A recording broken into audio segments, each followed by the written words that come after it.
Olá pessoal, tudo bem? Bom dia, boa tarde, boa noite.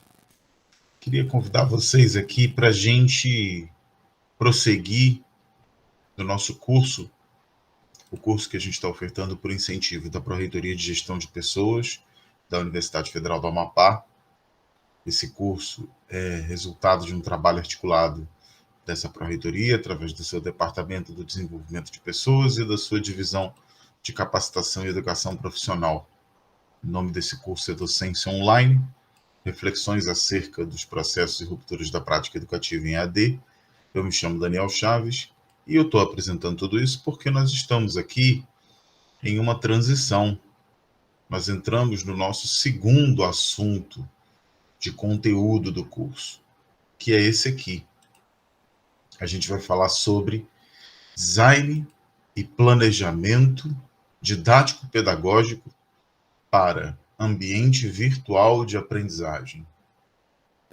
Muito importante, porque é nesse contexto aqui que nós vamos trabalhar de forma bastante objetiva, de forma bastante compreensiva, sempre pensando a experiência mais confortável e acessível para você que está assistindo o curso. Nós vamos falar sobre o que são os aspectos de projeto, de concepção, de desenvolvimento, disso que é no ensino digital remoto, na docência online, o nosso principal espaço de socialização de saberes, vamos dizer assim, a nossa sala de aula virtual, que é isso que a gente vai falar agora. A gente está falando do AVA, não é da AVA, poderia ser, é o AVA em função de ser um ambiente virtual de aprendizagem, mas a palavra AVA, nessa discussão de tecnologia educacional, é a sigla que designa uma plataforma baseada na web, ou seja, na rede online, para os aspectos digitais dos cursos de estudo. Geralmente, esses ambientes virtuais de aprendizagem, tal qual uma sala de aula é mantida por uma instituição de ensino, o AVA também é. E da mesma forma que a boa sala de aula tem recursos dos mais diversos para dar suporte e amplificar as possibilidades da experiência de ensino-aprendizagem, o AVA também tem exatamente essa dinâmica. A dinâmica de ter recursos, de ter interações proporcionadas, em acolher atividades que operem dentro de uma estrutura do curso. Então, tal qual uma sala de aula é, via de regra, o resultado de uma boa experiência colaborativa, cooperativa, coletiva de conhecimento, o AVA também deve ser. O que isso quer dizer é algo que, no entanto, pode suscitar muitas e deve suscitar muitas reflexões, na medida em que o entendimento do que é o AVA pode variar tanto quanto as próprias formas de estruturação desse ambiente. Para professores e instrutores que os editam, os AVAs podem ser tanto pensados pela lógica do funcional, de como esse ambiente, esse AVA, suporta diversas funcionalidades, como se ele fosse um conjunto de equipamentos, mas, por outro lado, tão importante quanto, os AVA também podem ser pensados como um ambiente de criatividade e, portanto, não só do ponto de vista estético, mas do ponto de vista da intuitividade, os AVAs podem ser um ambiente pensado pelo seu design. O que importa é que em qualquer um desses dois vieses, ou, na melhor das hipóteses, com os dois vieses integrados, os AVAs devem ser um ambiente de facilitação da relação ensino-aprendizagem. Porque não basta a gente simplesmente colocar as tecnologias, a gente já sabe difusamente no nosso dia a dia. E aqui no nosso curso a gente tem visto um pouco disso. O que a gente chama de uma tecnologia na educação depende muito da capacidade em empatizar essa tecnologia dentro de uma experiência de sociabilidade do conhecimento. A melhor ferramenta, se não for projetada à luz da coerência com as relações cujas quais socialmente, na sociabilidade das relações de conhecimento, nas relações de troca do ambiente de ensino-aprendizagem, se essa ferramenta não for empática a esses processos, não for responsiva a esses processos, ela tende a ter uma eficácia reduzida ou até mesmo a cair em desuso. Isso acontece muito, porque nós ainda estamos amadurecendo e muito o que pode vir a ser a experiência entre nós, indivíduos, e o meio ambiente, vamos chamar assim, o ecossistema do conhecimento dentro de um AVA. Uma relação que não pode ser, em nenhuma hipótese, na minha opinião, trabalhada como uma relação homem-máquina. Essa deve ser uma relação humana, homem-homem, mulher-mulher, pessoa-pessoa. Isso é extremamente importante. Porque usabilidade não é sinônimo de mera funcionalidade e eficácia é um conceito muito difuso. Então vamos avançar aqui. O que vocês vão ver como plataforma, espaço, ambiente, são vários termos genéricos, tá, gente? A gente está chamando aqui de AVA, a gente está chamando esse ecossistema de AVA porque é um termo que, de alguma forma, se consagrou na bibliografia, tudo bem? Mas não necessariamente todas essas aplicações eletrônicas, digitais, que se integram e formam esse ecossistema, formam essa estrutura que é povoada por pessoas e por ideias e por conteúdos. O que é a nomenclatura é uma questão até pouco importante. Na Universidade Federal do Amapá, o que a gente tem mais próximo de um AVA é o nosso SIGA-A. O SIGA-A é um AVA, porque lá a gente consegue acessar informações, ferramentas, recursos, trocar informações de forma integrada, em aplicações tecnológicas integradas. O AVA é, obviamente, gente, um software, um programa de computador que dá suporte a vários outros conjuntos de programa de computador embarcados. Então, quando a gente fala de um AVA, a gente está falando, e eu vou até começar aqui a fazer uma coisa que eu ia fazer apenas mais na frente, mas eu vou fazer agora, não tem problema. A gente vai entrar aqui no nosso AVA, tá? Esse aqui é um exemplo do SIGA, do nosso AVA na Unifap. Eu vou mostrar o meu AVA, não tem problema nenhum. É até bom que vocês vejam que eu dou matéria pra caramba. Esse AVA aqui é, na verdade, o resultado de um conjunto de aplicações. Eu tenho várias funcionalidades, eu tenho vários módulos, eu tenho caixa postal, eu tenho a sala das turmas com fóruns, eu posso cadastrar informações, eu posso cadastrar pesquisa e extensão, eu posso projetar convênios, tudo que diz respeito, praticamente tudo que diz respeito à minha vida funcional na universidade está contido aqui. Olha só. Vou entrar numa turma para a gente ver. Tudo bem? Um tempinho que a internet não é amiga às vezes. Vamos lá. Pronto. Então, olha só, aqui aula por aula com os links do YouTube, com tudo bem posicionado, notícias, enquete, atividades, avaliações, mensagens nos fóruns, as notas. Tudo isso faz parte de um AVA, gente. E tudo isso faz parte de um AVA de uma forma tal que vem a ser diretamente adaptado para fazer sentido justamente à luz da experiência que a gente está tendo como ensino-aprendizagem.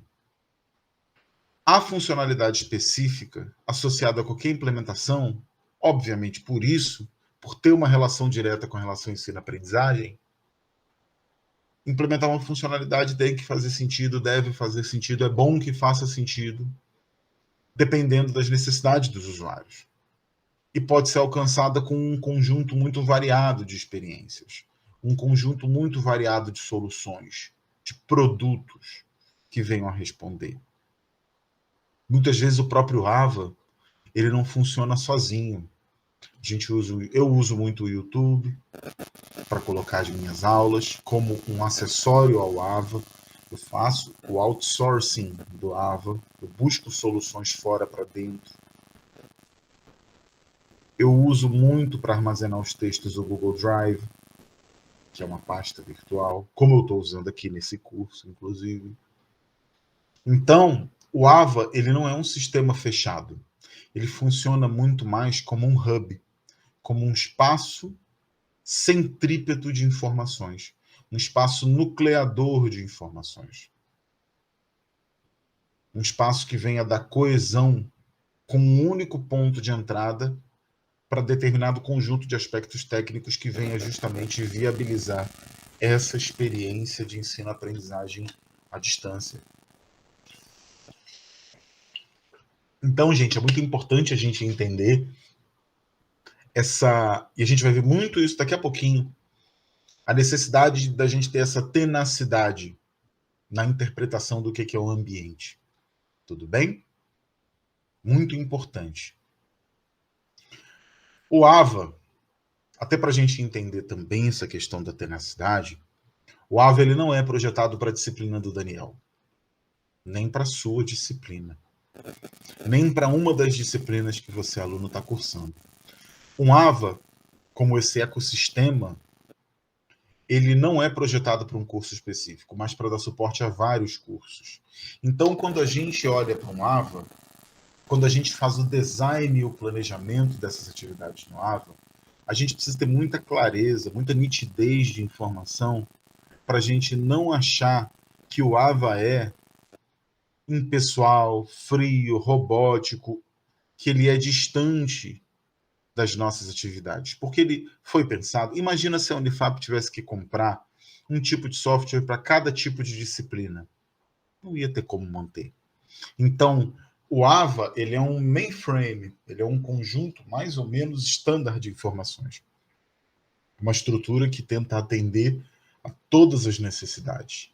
E cabe a nós utilizar pontualmente nesse design, nesse desenho, nessa arquitetura do que é o nosso curso virtual, é muito importante a gente ter essa noção de que a gente precisa adaptar o AVA e adaptar o AVA ao que a gente precisa, ao que os nossos usuários intermediários e finais precisam, e não menos importante, criar funcionalidade e usabilidade, uma série de critérios que a gente vai ver aqui nesse conteúdo, já já. Mas a ideia é a gente pegar esse ambiente e adaptá-lo na direção de criar essa atmosfera, esse ecossistema em que as pessoas possam transitar, acessar, usar, conhecer. E o mais importante na relação ensino-aprendizagem sobre o conhecimento sempre é e sempre será se apropriar. O AVA, portanto, ele deve oferecer suporte a uma troca quase que mundial de informações. entre um usuário e uma instituição de ensino que ele está matriculado. E-mails, salas de bate-papo, Web 2, 3, 4.0 ou fórum, tudo isso é muito importante dentro da concepção do que é um AVA. Tudo bem, pessoal? Vamos em frente. Essas plataformas, para a gente pensar aqui, tudo bem, Daniel, você está falando abstratamente. Vamos olhar de forma mais objetiva. O que é que aproximadamente, quase que como um conjunto mais ou menos comum de atribuições, o AVA permite que a gente faça? Em primeiro lugar, permite que a gente gerencie conteúdo. Permite que a gente crie, armazene, que a gente acesse e que recursos de aprendizagem podem ser utilizados. Ou seja, esse gerenciamento de conteúdo é algo que, obviamente, tem no docente e quando tiver o tutor ou a tutora, um papel importante. O monitor é um tipo de tutor, tá, gente, na nossa estrutura da universidade. Quando isso ocorre, a gente está pensando no AVA como uma estrutura de gerenciamento de conteúdo, de administração de conteúdo, o que é extremamente importante para a gente compreender como ele se relaciona diretamente com isso. Além dessa questão do conteúdo, o AVA permite também que a gente mapeie e planeje currículo, aulas, avaliações, que a gente possa personalizar a experiência de aprendizagem e, com isso, a gente possa criar uma estrutura curricular da disciplina que venha a atender da forma mais aproximada possível o que é o nosso objetivo, que toda disciplina tem. Tudo bem? Além disso, o AVA é um instrumento que pode ser e deve ser de engajamento, de envolvimento do aluno, de administração dessas relações. Com o acesso gerenciado da informação, a gente consegue verificar acesso, a gente consegue verificar quantas vezes entrou, o que visitou, como progrediu, o que entregou, de forma centralizada, em uma porta só, em um lugar só. O AVA, é claro, deve permitir também que a gente se comunique, colabore e, principalmente, até mesmo em tempo real. Então, um bom AVA permite uma integração com o sistema de e-mails, avisos, como notícias, no caso do Cigar, por exemplo, o bate-papo, como o fórum. A gente pode criar wikis, a gente pode criar espaços de construção coletiva do conhecimento, num metatexto coletivo. A gente pode ter blogs, a gente pode ter podcasts, a gente pode ter um monte de coisas. São muitas as possibilidades. E mesmo que o AVA não tenha, como a gente já sabe, nós podemos importar e linkar com algumas aplicações externas. E é claro que o AVA também deve permitir, na medida do possível, a integração com videoconferências ou audioconferências ao vivo. O que mais o AVA permite? Ele permite que a gente suporte ali o programa do curso, isso é muito importante, porque parte da experiência de conforto do nosso cursista tem relação direta com o quanto esse cursista está acessando a informação de forma ampla, de forma nítida, bem planejada. Praticamente todo aluno assíduo, pontual no ensino digital, que usufrui da docência online, gosta muito de saber qual é o cronograma, quais são os prazos, quando o que vai acontecer e de que modo. Isso é muito legal, é muito importante. Além de tudo, informações administrativas como parte dessa dinâmica na qual a gente vai proporcionar e ser proporcionado a transparência. A transparência é um bem comum, né, gente? Todo mundo gosta de transparência. Todo mundo gosta, num ambiente profissional, de saber exatamente o que está acontecendo sem surpresas desagradáveis. Sem que a gente tenha de estar sendo pego de calça curta com uma situação. Então, informações administrativas como pré-requisitos, créditos, inscrições, eventualmente pagamentos, sessões físicas e informações de contato do instrutor podem e devem estar contidos no AVA. Eu diria até que não só podem nesse caso, mas programa do curso e informações administrativas devem. Um quadro de avisos atualizado é bem legal. Por quê? Porque muitas vezes o que a gente planeja num primeiro momento não é exatamente o que acontece. Todo o calendário, todo o cronograma foi feito para ser modificado. Todo plano pode ser mudado. Mas a gente tem que avisar quando isso acontece e avisar de uma forma que a pessoa não tenha obrigação de estar com a sua anteninha com a sua orelha ligada no momento que a gente fala. Então, na medida do possível, o uso de murais, o uso de quadros de aviso virtuais é algo muito importante. E além disso, é claro, o elementar, o finalístico, o que é a razão de existência, que é o conteúdo básico, ou pelo menos o conteúdo de todo o curso. Isso normalmente inclui cópias de palestras em texto, áudio, apresentações de vídeo. Cada disciplina tem o seu perfil.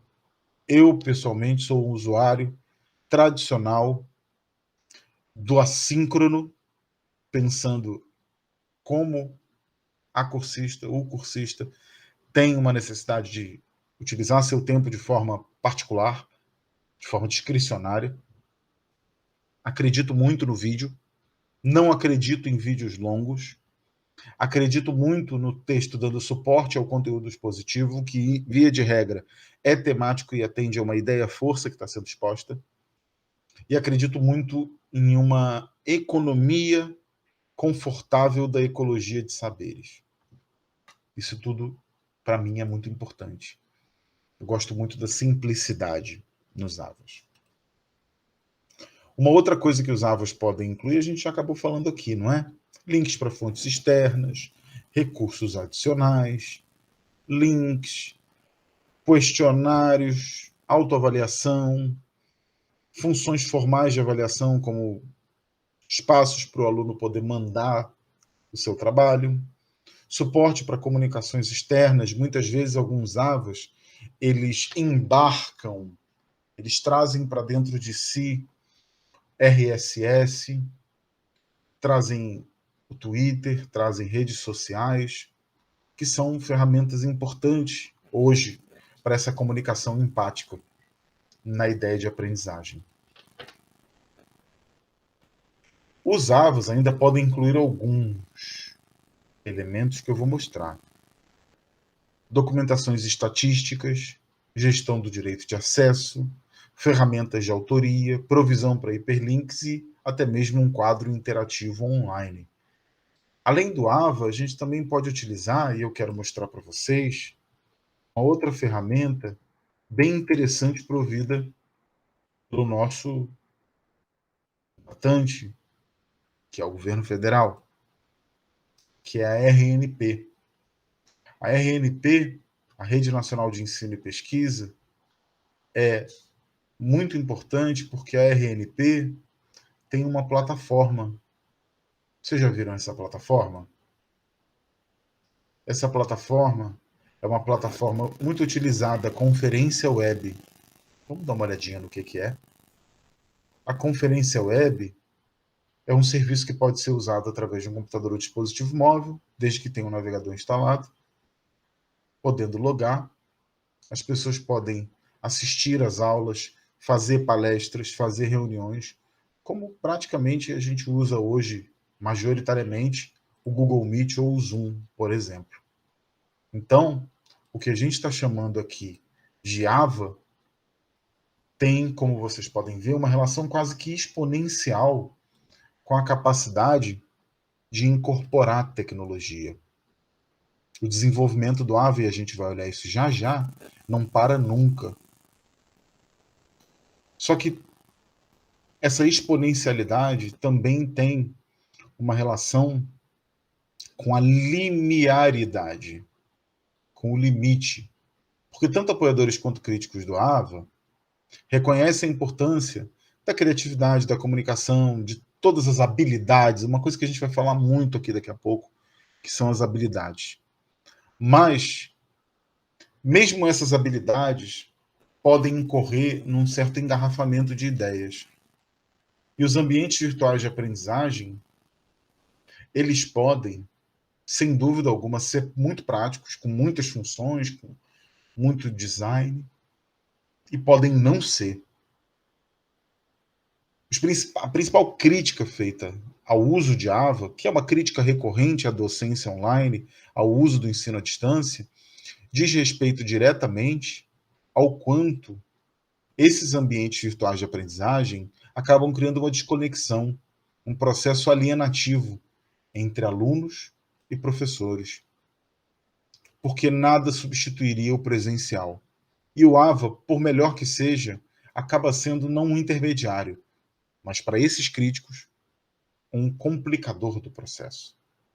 É uma discussão muito longa, porque o AVA, via de regra, não oferece uma interação face a face. E a melhor comunicação pode acabar sendo privada e, consequentemente, uma comunicação mais profunda, uma compreensão mais profunda pode ser perdida. Então, quem acredita na educação como presencial de forma pontual, obviamente, é crítico da ideia de que os ambientes virtuais de aprendizagem são capazes de gerar essa completude. É um debate muito interessante, ainda muito vivo, que tem muito a ver com essas transições tecnológicas do século XXI, da quarta revolução industrial, da revolução da inteligência artificial, e sem dúvida alguma a relação que todos nós temos entre a capacidade de gerenciar de fato tantas técnicas e tecnologias que nós temos hoje disponíveis.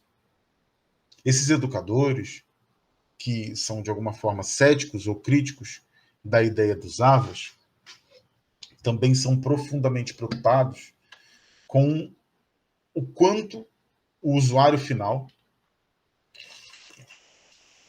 mesmo que convivendo com tanta tecnologia no mundo, é de fato devidamente paramentado, devidamente alfabetizado em termos digitais e, como nós falamos no conteúdo anterior, também se pondera muito se essas pessoas têm de fato acesso à tecnologia que lhes proporcione todas essas funcionalidades verdadeiramente operando em seu favor.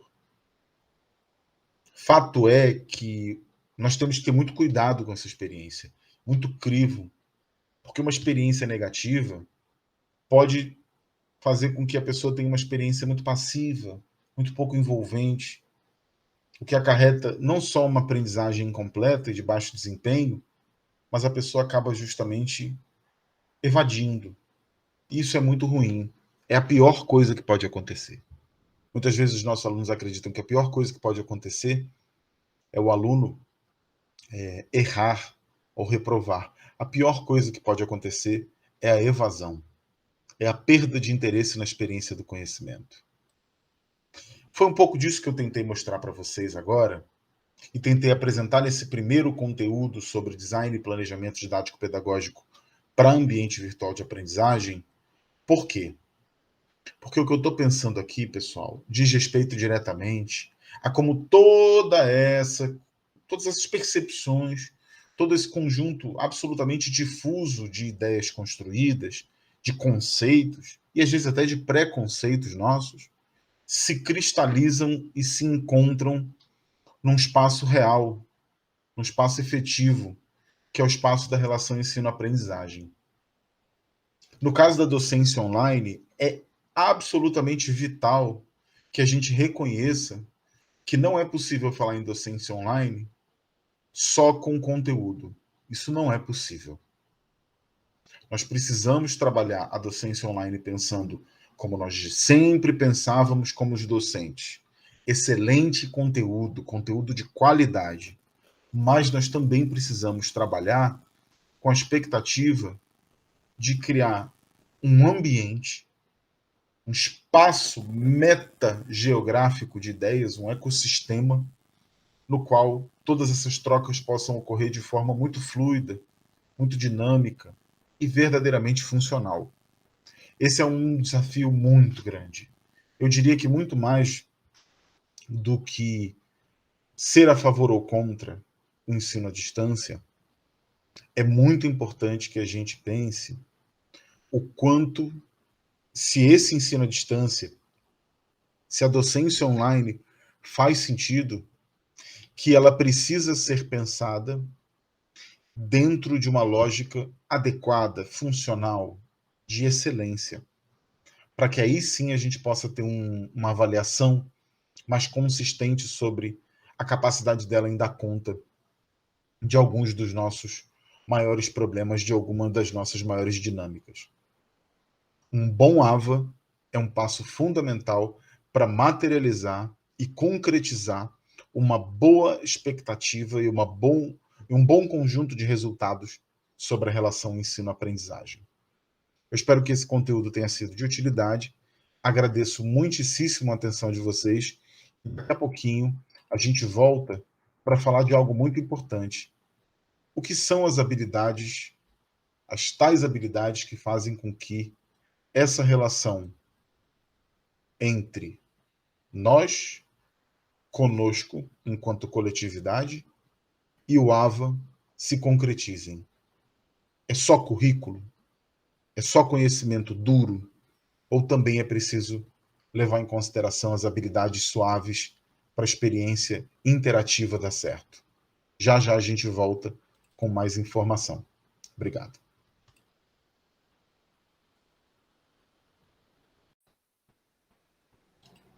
Olá, pessoal. Bom dia, boa tarde, boa noite.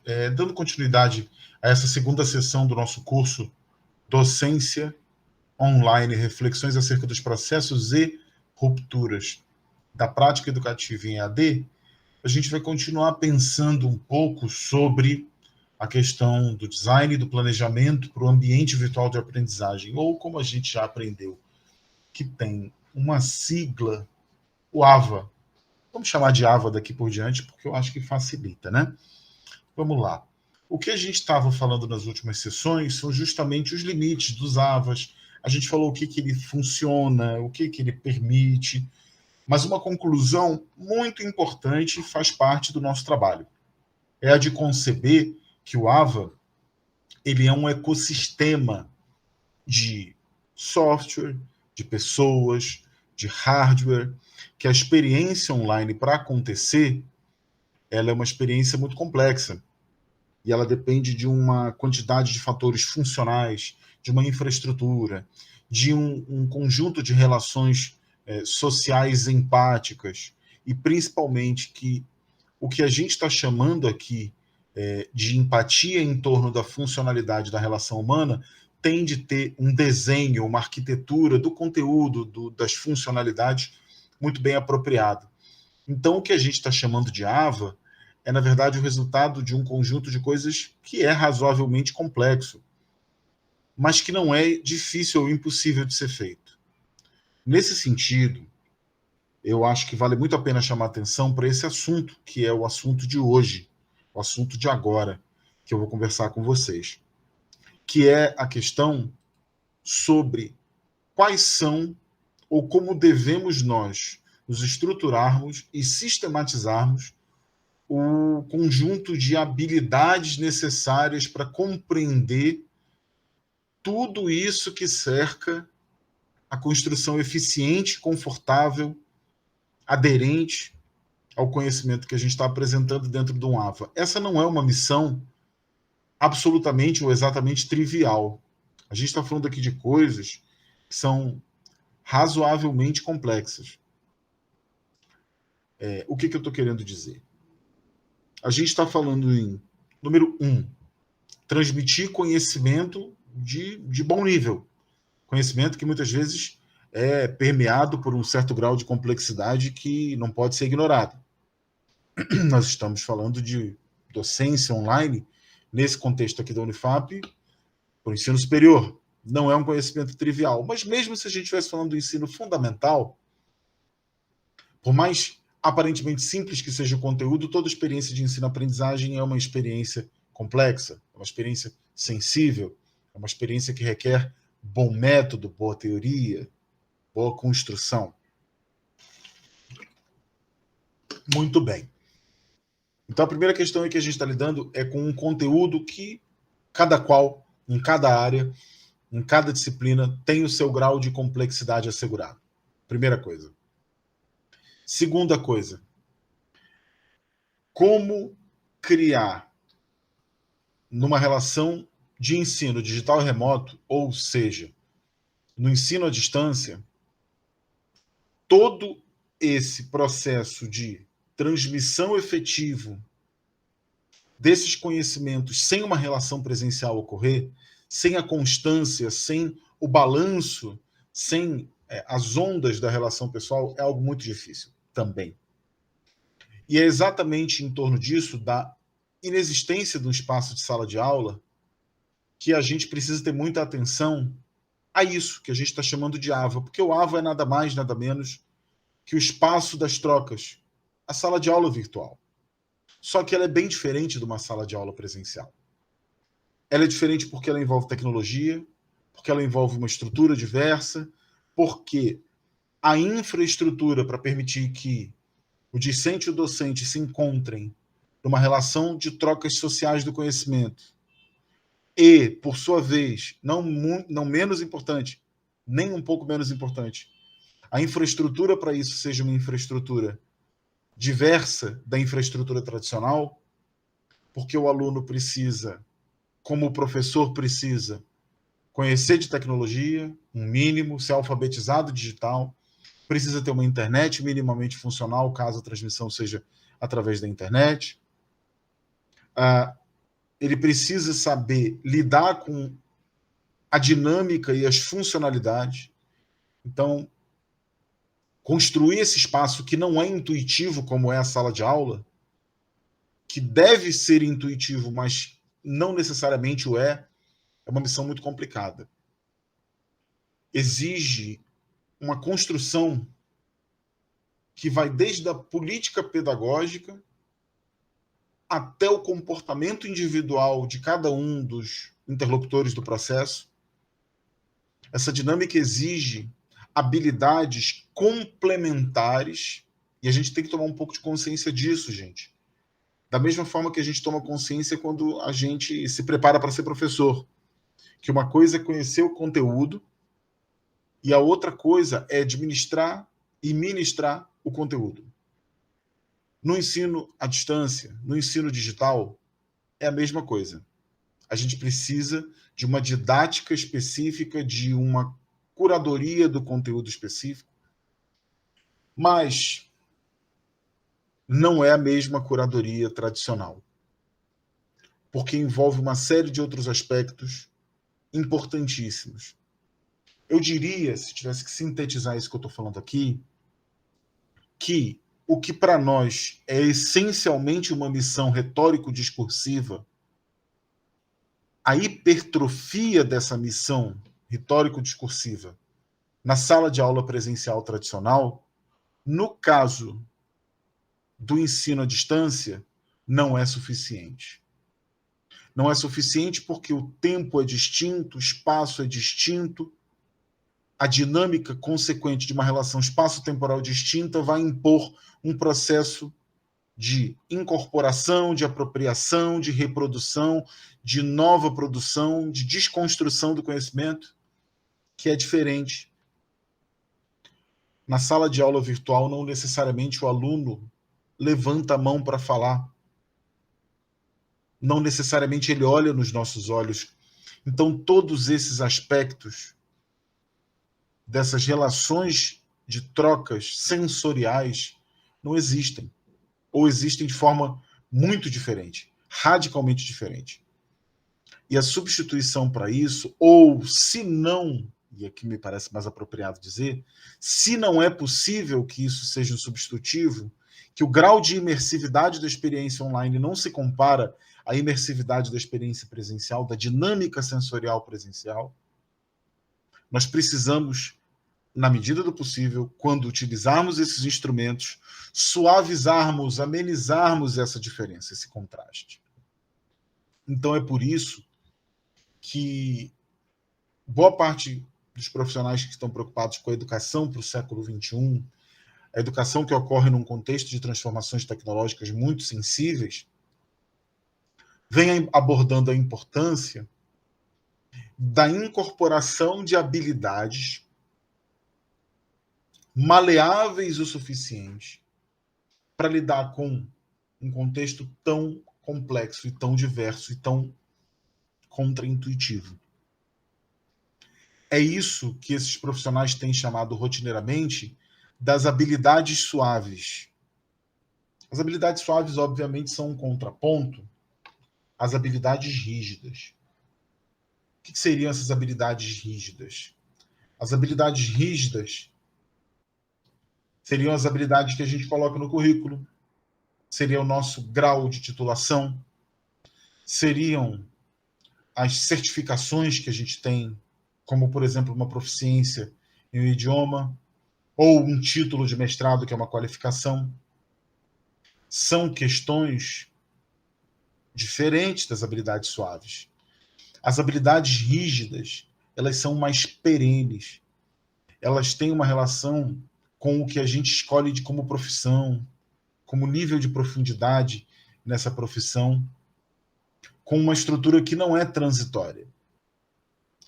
E dada a transitoriedade dessas transformações tecnológicas, boa parte dos estudiosos dessa pedagogia, do ambiente da educação tecnológica, tem apostado na importância de uma forma e um viés complementar às habilidades rígidas, que seriam chamadas de habilidades, ou habilidades perenes, se vocês não quiserem entender como rígidas, que seriam as habilidades suaves, as soft skills, que não são curriculares, que não são necessariamente técnicas, são muitas vezes sociais, emocionais, mentais, e que apesar de não serem quantificáveis, como são as habilidades perenes ou rígidas, as hard skills, as soft skills elas são qualificáveis, apesar de não serem quantificáveis, ou não importar tanto a quantificação dela.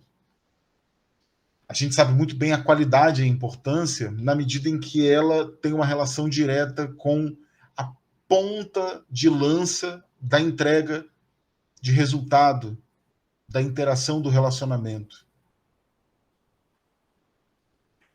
A diferença está mais ou menos aqui, nesse anagrama que eu trouxe, de uma fonte do World Economic Forum, Operating Models for the Future of Consumption, que basicamente é o seguinte: se as habilidades duras são mais ligadas a dados e a infraestruturas, as habilidades suaves têm tudo a ver com inteligência humana, com adaptabilidade, resiliência, com agilidade em aprendizado e leitura, empatia, que a gente vem tanto falando aqui, pensamento crítico e criatividade, colaboração e comunicação. Então aqui vocês têm um bom exemplo de um anagrama no qual a gente consegue ver um pouco do que são as diferenças.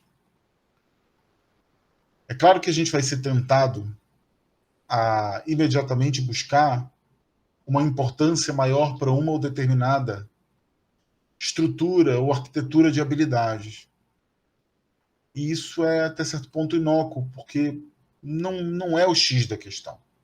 A nossa preocupação nesse contexto não deve ser a de qual é mais importante uma que a outra, porque todas são importantes. Tanto as habilidades suaves, que nos tornam mais adaptáveis, colaborativos, comunicativos, empáticos, resilientes, ágeis, são importantes quanto a nossa capacidade teórico-metodológica, empírica, epistemológica, científica, acadêmica. Tudo isso é importante. Por que a gente tem que enfatizar essas habilidades suaves? Vamos dar uma olhadinha no que eu preparei para vocês.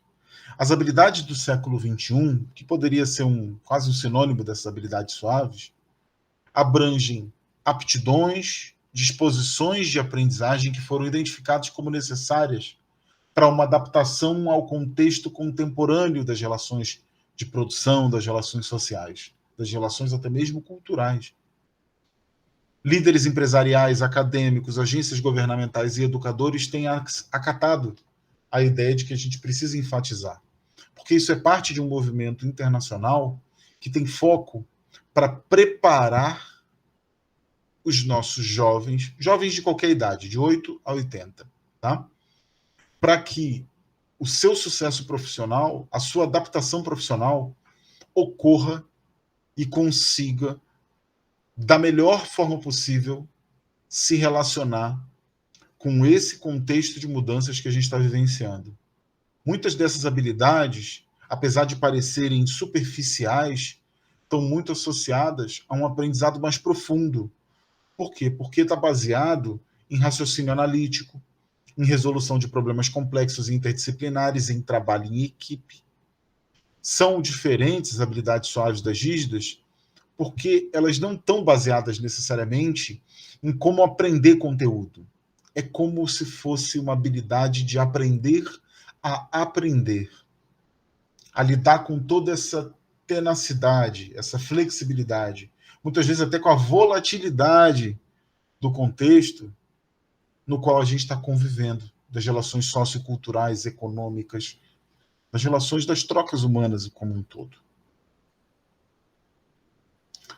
Outro motivo bom, e a gente já está explorando um pouco isso, para falar dessas habilidades suaves, é que as últimas décadas do século XX e século XXI, eu diria que isso tem tudo a ver com a sessão passada, lá atrás, já é lá atrás, né?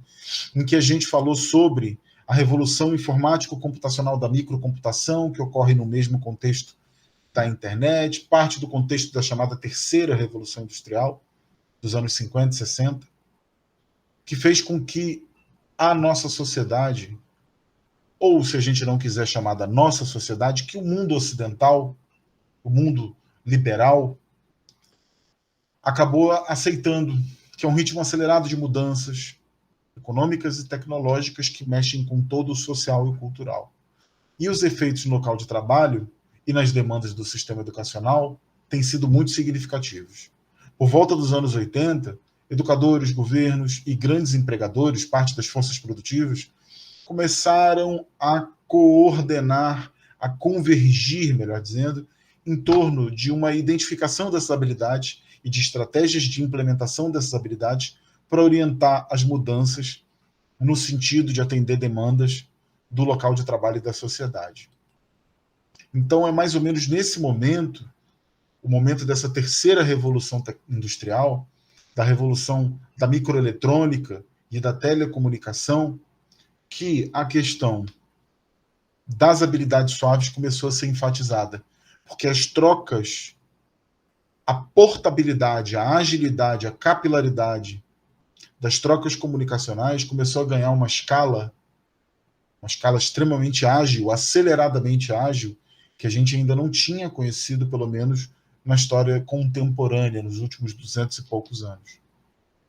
E isso fez com que algumas adaptações no nosso sistema de aprendizagem tivessem que ocorrer para dar conta de processos cognitivos que são muito mais complexos. Então, parte dessas demandas de habilidades suaves envolvem habilidades que são difíceis e específicas, que envolvem o domínio de conjuntos de habilidades ligados a, por exemplo, a alfabetização digital. Alfabetizar digitalmente a nossa população é algo muito importante. Também é muito importante que não só seja uma alfabetização digital técnica, mas que seja compreendido como isso envolve diretamente as relações de interação, de colaboração, de gerenciamento dessas equipes, que são cada vez mais importantes.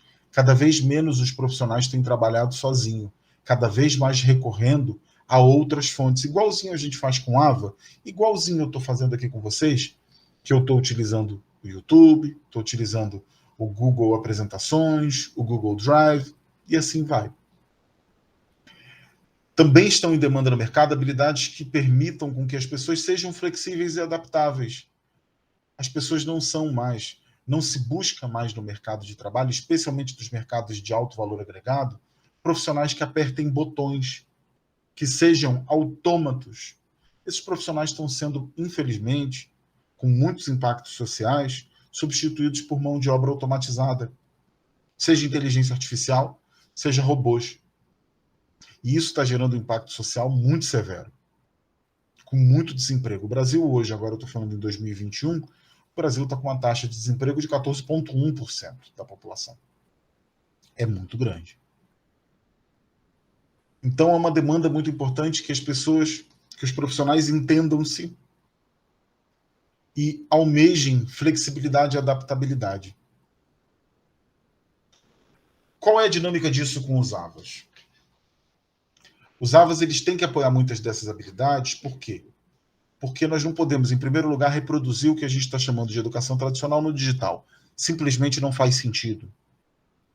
Simplesmente não faz sentido eu reproduzir aqui com vocês, ou com qualquer pessoa que esteja assistindo o curso, o que seria uma aula presencial. Simplesmente não funciona assim. O tempo é diferente, a capacidade de concentração é diferente, a dinâmica de concentração é diferente, A dinâmica de exposição sensorialmente para mim e para vocês é diferente. Então, a gente entender que é preciso aprender ou reaprender a aprender é um passo fundamental, é uma dinâmica fundamental para a gente aprender a lidar com esse novo contexto da educação digital, que mesmo depois da pandemia arrefecer, tudo indica que com os eventos extremos das megatendências do século XXI, como mudança climática, como a questão da infraestrutura e a própria experiência da Covid, o contexto energético, o contexto financeiro levem a crer que o ensino digital remoto possivelmente veio para ficar. Então, esses AVAs, que são o espaço, a sala de aula do próximo tempo, do tempo à frente, tem que permitir que essas habilidades se manifestem. Tem que ser, inclusive, pensadas. O design delas deve ser feito à luz dessas habilidades. Como, por exemplo, uma consciência cultural global, uma capacidade, um provimento. Os AVAs devem apoiar que os alunos trabalhem no seu próprio ritmo, que essa alfabetização tecnológica ocorra, que habilidades de resoluções de problemas sejam exercitadas, porque, em larga medida, disso que as necessidades do mercado de trabalho do futuro está batendo na tecla. Eu estou dando um curso agora para graduação de tecnologias informático-computacionais para o ensino de história. E uma das avaliações que eu estou solicitando aos discentes não é uma prova, não é uma resenha, não é um fichamento. Como eles são formandos quase, né, estão no 7º período, eu estou solicitando a eles que preparem planos de ensino envolvendo tecnologia. Porque isso é focar-se no resultado, na ponta finalística da sala de aula, que esses alunos devem ir, porque as pessoas cursam a faculdade para ter emprego, para ter trabalho. Então é nesse sentido de preparar as pessoas para as condições práticas do mundo real, por mais áridas, por mais difíceis que elas sejam, que a gente deve entender os AVAs como uma manifestação estruturada do nosso sistema de ensino, do que a gente está pensando que é ensino e do que a gente está ensinando. Além disso, os AVAs devem permitir que as pessoas tenham um gerenciamento do tempo, que permita essa experiência digital ser uma experiência de circularidade, de livre trânsito, para que a gente possa planejar bem, mapear bem os talentos, para que a gente possa fazer com que os dados conversem com a capacidade crítica, que a experiência seja baseada no consumidor, que é esse aluno, para que ele possa entender que o AVA opera no seu entorno e que ele é parte de um outro entorno, de um outro usuário do AVA. A gente deve prover experiências inovadoras para esses alunos e, principalmente, deve entender que o provimento de resultados é prioritário e, se possível, com agilidade. O que eu estou falando aqui, gente, para concluir, não são questões simples. A relação entre as habilidades suaves e a construção de um AVA bem desenhado e a relação comportamental que vai guiar tudo isso é muito difícil. Esse contexto do que a gente está chamando de ensino digital e remoto à distância, ele é um ambiente que não tem tradições, ele é novo. Então isso faz com que a gente, se por um lado fica um pouco perdidão, porque a gente não tem algumas referências muito bem estabelecidas e pactuadas, por outro, a gente pode fazer muita coisa nova e a gente pode pensar, como dizem alguns, fora da caixinha. A relação entre o ensino tradicional e rigidamente presencial com modelos disciplinares e estruturalistas de rotina, avaliação e construção por um lado e por outro, a relação desse ensino tradicional com o ensino colaborativo e um ensino permissivelmente adaptável, que faz jus a modelos pós-disciplinares e sistêmicos, é determinado diretamente pela percepção das habilidades suaves e seus empregos possíveis. É entender essas relações de criatividade, colaboração, empatia, agilidade, que a gente pode ter um excelente caminho para fazer com que esse ensino digital e remoto, que a docência online ocorra de uma forma menos contundente, menos agressiva e mais confortável para os nossos usuários. Por agora é isso, pessoal. Eu queria agradecer pela atenção de vocês e já já a gente está de volta para completar essa sessão sobre design e planejamento didático pedagógico para o ambiente virtual de aprendizagem. Valeu, tchau, tchau.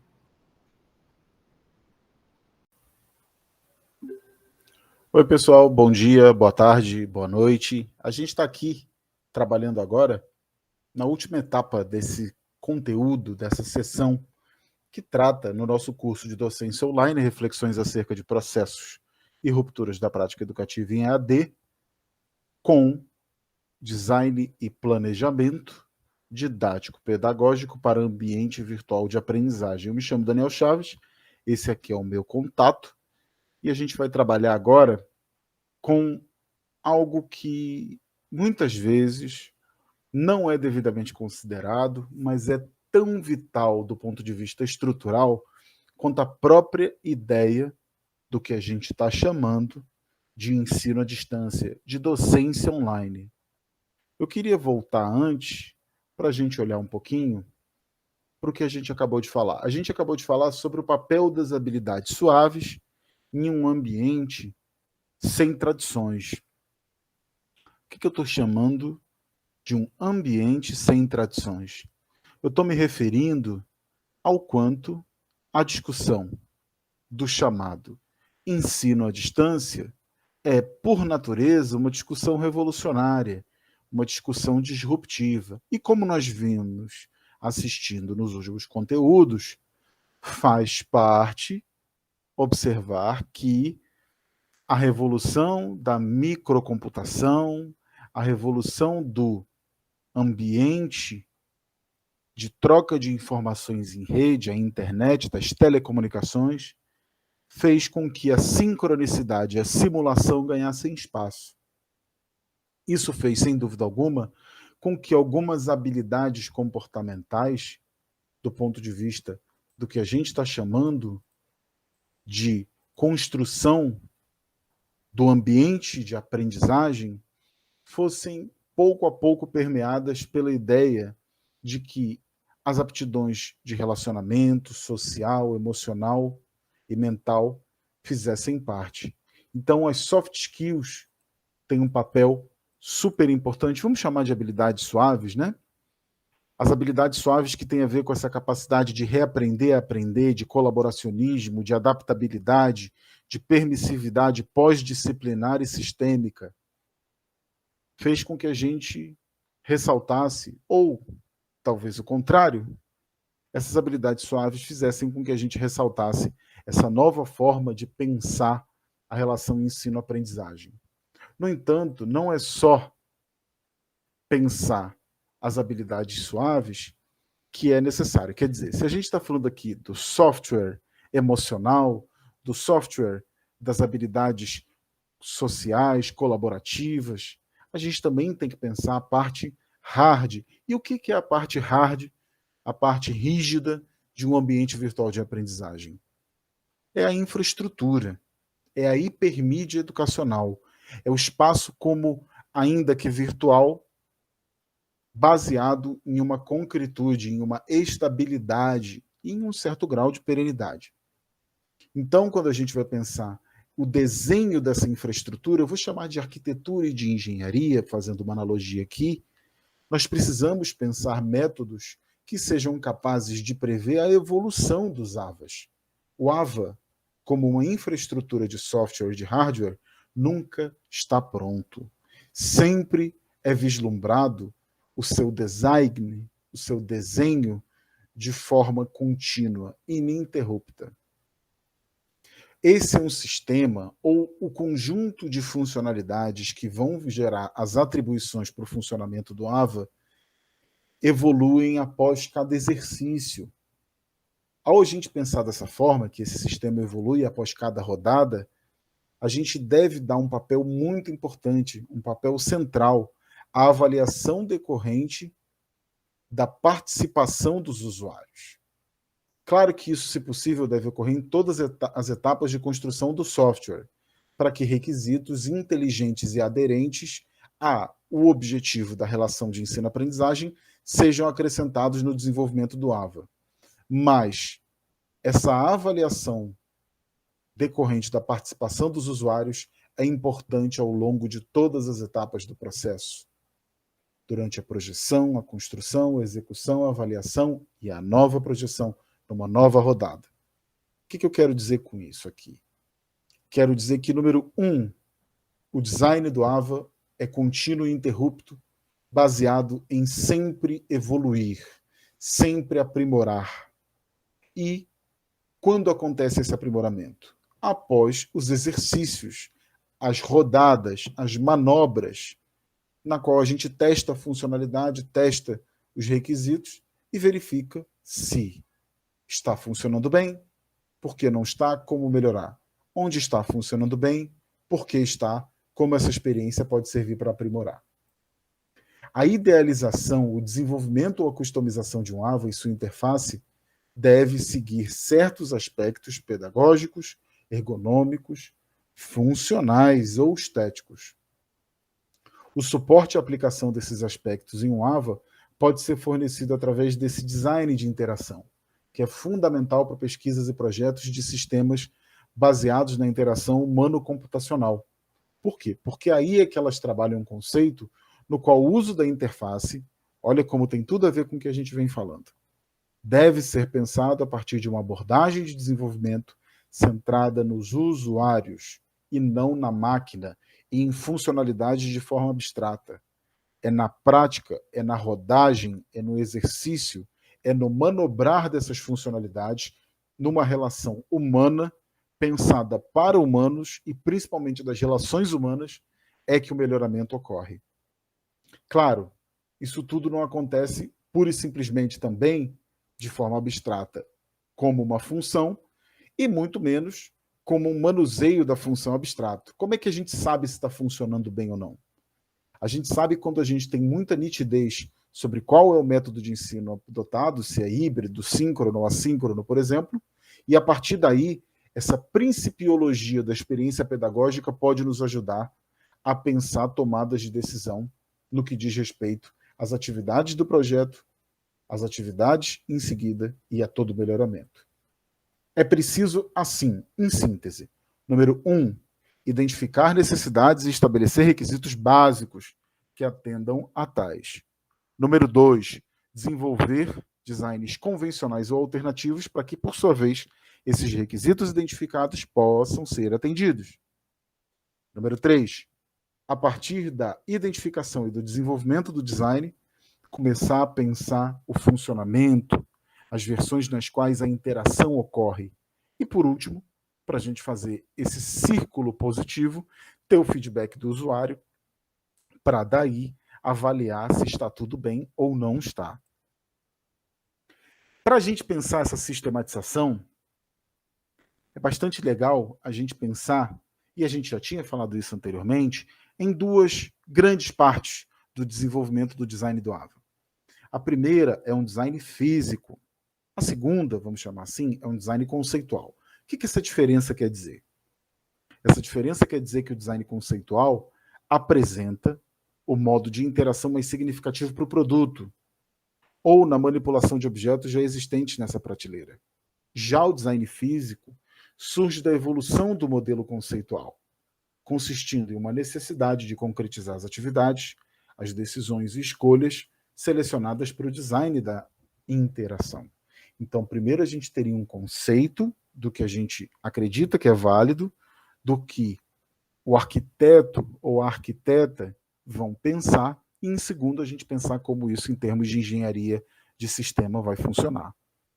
A gente pode, para fazer isso, arbitrar diversos critérios. A gente, inclusive, deve criar um conjunto de critérios que, após uma arbitragem, sejam analisados. Eu vou sugerir alguns aqui. Vamos lá. Um critério importante, talvez o princípio de tudo, o critério da funcionalidade, quando a gente vai pensar como parametrizar, ou seja, dar parâmetros para a avaliação do desenvolvimento do AVA. A gente tem que pensar se o AVA, gente, é funcional. É muito importante que os atributos que a gente vai estabelecer, que o que a gente vai instalar nesse AVA como função, satisfaça necessidades funcionais. Ele precisa, sem dúvida alguma, dado o fato de que boa parte das relações, mesmo num contexto de ensino-aprendizagem majoritariamente síncrono, o AVA é quase, em sua maioria, um espaço de relações assíncronas. Então, elas têm que funcionar e bem quando o tutor ou o docente não está presente. Além de funcionar bem, é claro, o que a gente está pensando como um critério para observar o desenvolvimento é se esses elementos, essas funções, esses atributos estão sendo usados de fato. Não adianta nada a gente pensar uma série de coisas super funcionais e, no final das contas, não funcionar porque o usuário não usa. Funcionar em tese, mas não na prática. Um outro elemento importante para a gente olhar, uma outra dimensão de critérios, é o da confiabilidade. Aquilo que está sendo chamado de função precisa ser confiável, aquele atributo precisa ser confiável. Por quê? Porque o usuário vai realmente criar uma relação de desempenho durante um período determinado que precisa de estabilidade, que precisa funcionar bem, precisa ser confiável. E além de confiável, obviamente, essa usabilidade precisa ser eficiente. Ela precisa, de fato, funcionar à luz de uma incidência direta sobre a relação do desempenho do sistema e o resultado, consequentemente, do aproveitamento. Outros dois elementos super importantes são o da manutenibilidade e o da portabilidade. Até porque, como nós sabemos, os últimos 10 ou 15 anos foram profundamente influenciados nas tecnologias da informação pelas tecnologias móveis.